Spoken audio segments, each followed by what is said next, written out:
Muito bom dia. Eu gostaria de agradecer ao Presidente do Congresso, ao Presidente da Mesa, cumprimentar toda a mesa, bem como a assistência. Então, eu vou-vos falar acerca da prevenção e do tratamento da sarcopenia através da dieta.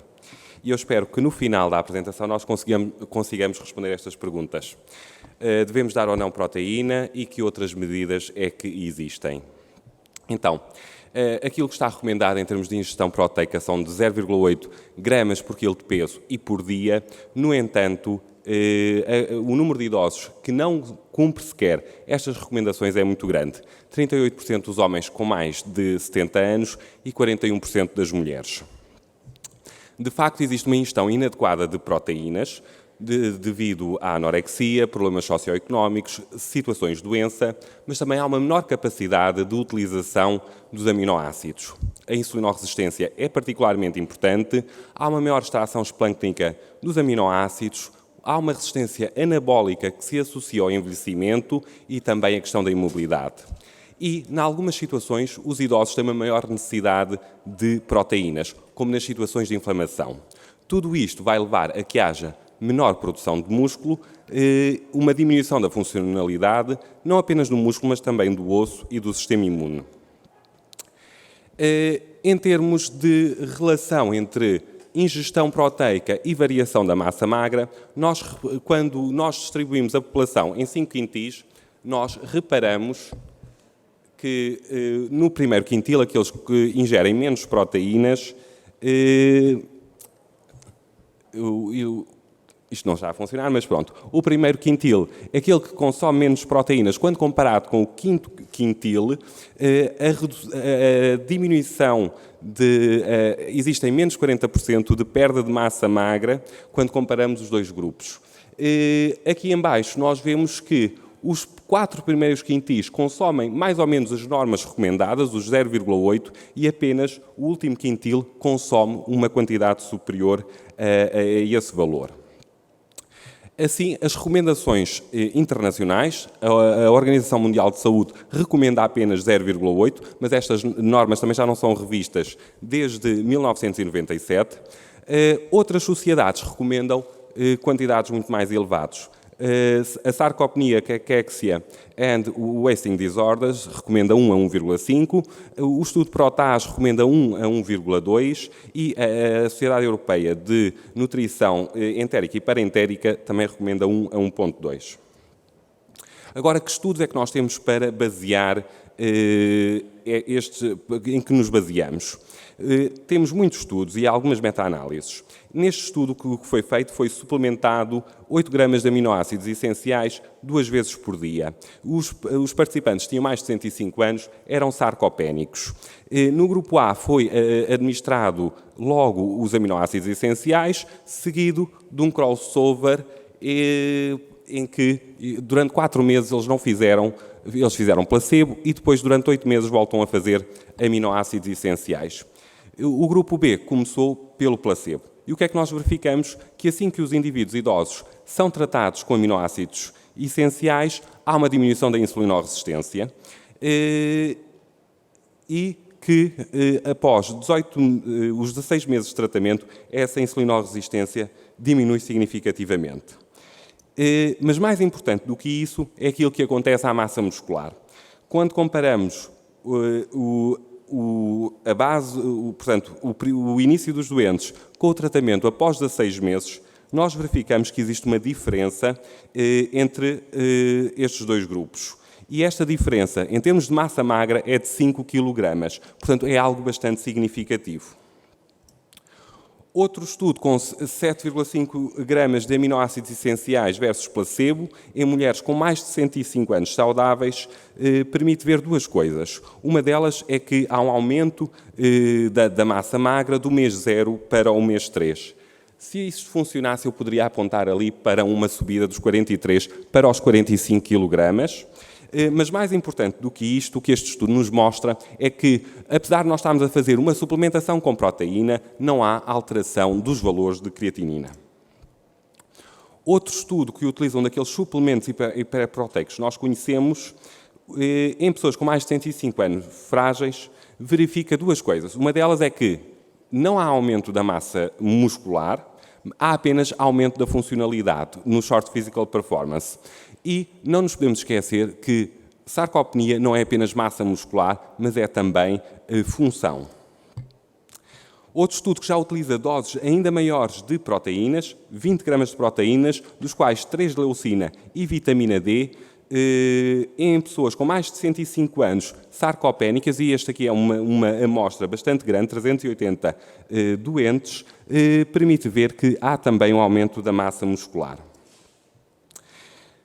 Em termos, como eu vos disse logo inicialmente, os idosos têm uma resposta anabólica comprometida, mas será que nós não conseguimos vencer essa resistência anabólica?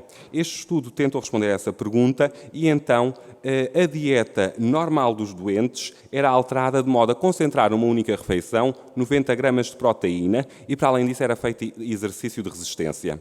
No estado basal, que está à vossa esquerda, nós vemos que os jovens que estão a negro e os idosos a branco têm mais ou menos a mesma capacidade de produção de músculo e que quando são submetidos a uma ingestão de 90 gramas de proteínas, e vemos aqui no canto inferior direito, nós vemos que a capacidade de produção de músculo aumenta. E quando associamos exercício de resistência e esta ingestão de proteínas, nós conseguimos aumentar ainda mais a capacidade de produzir músculo. Agora, que quantidades de proteína é que nós devemos dar? Então, 10, 20, 35 miligramas. Este estudo utilizou a proteína do leite e nós verificamos à vossa esquerda que quanto maior for a quantidade de proteína, menor é a degradação muscular e maior é a síntese. Agora, como é que devemos fazer a administração dessas proteínas ao longo do dia? Devemos fazer uma coisa que é o pulse feeding, que é dar sobretudo numa refeição, ou devemos dá-las distribuídas mais ou menos equitativamente ao longo do dia? Isto aqui é aqui a comparação entre dieta por pulso e contínua. A preto estão a dieta por pulsos, em que aquelas contas são feitas para uma pessoa que tenha 75 kg e seriam assim distribuídas a quantidade de proteínas. Na contínua, nós distribuímos 20% ao pequeno almoço, 30% ao almoço, 20% ao lanche e 30% ao jantar, de quantidade de proteínas. Em cima estão as gramas para uma pessoa de 65 kg. E então o que é que nós verificamos? Nós verificamos que, aparentemente, as pessoas que têm uma dieta por pulsos ganham massa muscular, enquanto as pessoas que têm a dieta contínua não têm um ganho e têm uma ligeira perda. Isto é outra forma de representar aquilo que eu vos disse. As bolas pretas são a dieta por pulsos, as bolas brancas são a dieta contínua e tudo o que está acima da linha tem uma variação positiva e abaixo da linha uma diminuição de massa muscular. E conseguimos, de uma forma visual, ver que a dieta por pulso é mais eficaz. E isto porquê? Porque se nós dermos menos de 25 a 30 miligramas, nós não conseguimos atingir aquele pico máximo de síntese proteica. E, portanto, quando damos poucas proteínas numa refeição, nós não atingimos esse pico máximo e, como se pode ver aqui neste gráfico, quando aumentamos muito a quantidade de proteínas numa mesma refeição, nós ultrapassamos aquela capacidade máxima de sintetizar proteínas. E de tal forma que, acima das 30 gramas de proteínas por dia, nós não temos tantos jovens que estão aqui na linha tracejada, como os idosos. Os idosos estão na linha tracejada, os jovens estão na linha contínua. Acima das 30 gramas de proteína não aumenta grandemente a capacidade de produção muscular. Agora, que proteínas é que nós podemos utilizar? Temos aqui uma meta-análise com a leucina que mostra que leucina tem uma tendência para provocar um aumento de peso, ok. Felizmente, esse aumento de peso é sobretudo à custa de massa magra, como nós vemos aqui, que a diferença é estatisticamente significativa nesta meta-análise. Proteínas e exercício físico. O que é que nós podemos fazer mais para aumentar a capacidade anabólica dos próprios aminoácidos? É juntar-lhe exercício físico e, eventualmente, alguns suplementos. E contrariar aquilo que tem um efeito anti-anabólico. A imobilidade, o sedentarismo, o repouso na cama. De facto, quando nós juntamos exercício físico e alguns nutrientes, nós verificamos que conseguimos ativar vias bioquímicas que vão levar, no final, ao aumento do número de mitocôndrias, à transformação das fibras 1, ou melhor, não é uma transformação de fibras 1 em fibras 2, mas é um aumento, um ganho maior de fibras 2 do que de fibras 1, as fibras glicolíticas, aquelas que nos permitem fazer movimentos rápidos e permitem também a hipertrofia muscular. Aqui nós podemos ver que quando administramos proteínas, temos aqui 3 situações, em que não é a situação de base, depois administramos uma ingestão proteica antes de realizar o desporto, que está a branco, e a negro realizamos desporto de resistência e a seguir é feita a suplementação proteica e parece ser este que tem maiores benefícios. Aqui, exercício de resistência mais aminoácidos, 3 gramas de leucina, 60 minutos de exercício 2 vezes por semana durante 3 meses, mulheres com mais de 70 anos sarcopénicas, nós verificamos que quando nós fornecemos exercício e aminoácidos essenciais, é quando temos os melhores resultados. Quando fornecemos exercício, temos resultados bons. Os aminoácidos isoladamente não são tão bons e ali o HE é a educação para a saúde, que não é eficaz e, em alguns sítios, até os indivíduos continuam a deteriorar. Uma revisão, uma meta-análise acerca de exercício físico e proteínas verificam que estas duas, a nível da massa magra, conseguem aumentar a massa magra. Em termos de massa gorda, não tem um efeito neutro, mas uma tendência a diminuir a massa gorda. Em termos de força de extensão dos membros superiores, conseguem melhorar a força. Que tipo de proteínas e que tipo de exercício? Aqui nós temos vários tipos de proteínas, destacam-se 2. Destaca-se a caseína, que é uma proteína de absorção lenta, que é logo a primeira, e depois aquelas que têm a maior capacidade de estimular a produção de músculo são as proteínas do soro do leite, proteínas rápidas. Agora, o grande problema é que nós estamos a falar de proteínas, e toda a gente está com medo dos efeitos secundários a nível da função renal. E essa questão também já se levantou e este estudo, em que foram avaliadas 1.600 mulheres e foram seguidas durante 11 anos, as mulheres foram divididas em 2 grupos. O grupo de taxa de filtração glomerular normal, portanto, tinham mais de 80 e uma DRC ligeira, tinham entre 55 ml por minuto até aos 80. E o que é que se verificou? Que nas mulheres sem doença renal crónica, portanto, uma taxa de filtração glomerular normal, não havia nenhuma alteração da creatinina. Nas mulheres com DRC ligeira, 55 a 80 por minuto, havia uma queda de 1,69 ml por minuto por cada aumento de 10 gramas de proteínas. O que significa, em termos clínicos, que em 11 anos há uma diminuição de 5 ml por minuto em 11 anos, que não é assim tão significativo.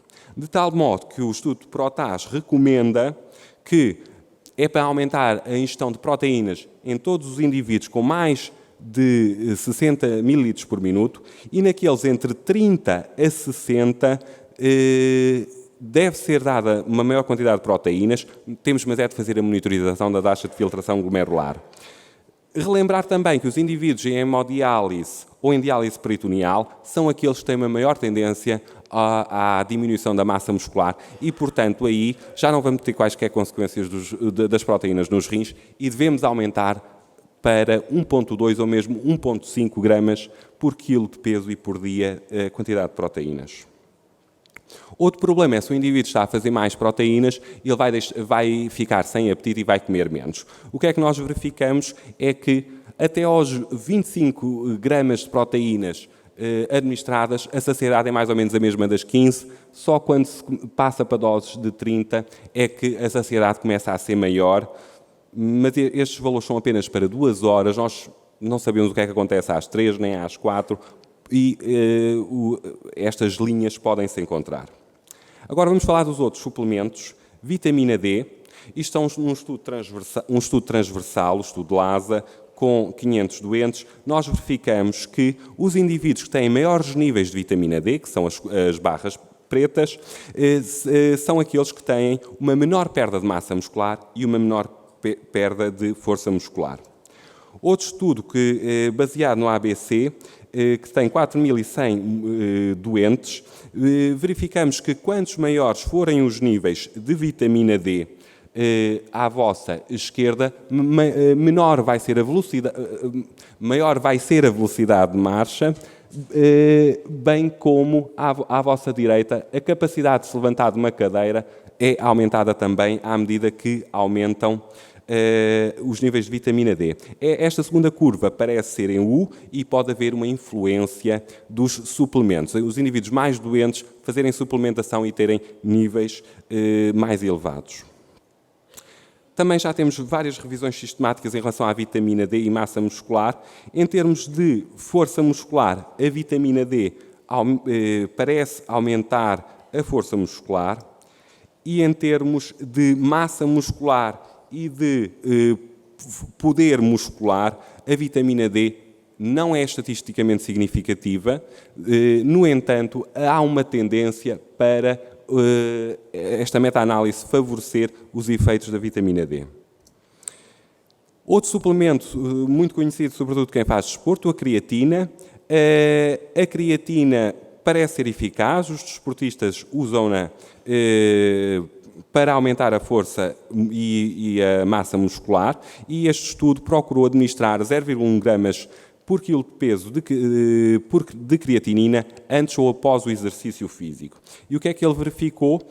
O CRB é creatina before 5 minutos antes do exercício, o CRA é creatinina 5 minutos depois do exercício e o outro grupo é o grupo placebo. E o que nós verificamos é que a creatinina, de facto, é capaz de aumentar a massa e a força muscular. Isto é bastante estudado, já existem meta-análises e a creatina, e não creatinina, como eu estava a dizer, a creatina é capaz de melhorar a força dos membros inferiores, a força do peito, a capacidade do indivíduo se levantar durante 30 segundos numa cadeira. A nível do peso, ele é capaz também, ele provoca um ligeiro aumento do peso, mas sobretudo porque esse aumento do peso é feito à custa da massa magra, onde os seus efeitos são bastante benéficos. O último suplemento que eu vos vou falar, o beta-hidroximetilbutirato. Este estudo utilizou 3 gramas de HMB versus placebo, pessoas com 60 a 76 anos, e essas pessoas eram pessoas saudáveis, que foram submetidas durante 10 dias a alectoamento. E, portanto, isto para simular um internamento. Após esse alectoamento, foram feitas 8 semanas de exercício de resistência, e o que é que nós verificámos é que as pessoas que não faziam HMB perdiam de cerca de 2 kg de massa magra e que não recuperavam mesmo com exercício de resistência. As pessoas que faziam HMB perdiam muito menos e, portanto, ficavam quase no seu nível basal. Outro estudo com HMB, suplementos de 2 gramas de HMB, 5 de arginina, 1,5 de lisina versus placebo durante 12 semanas, permite ver que o HMB, que este suplemento tem um efeito a nível de vários parâmetros de performance física.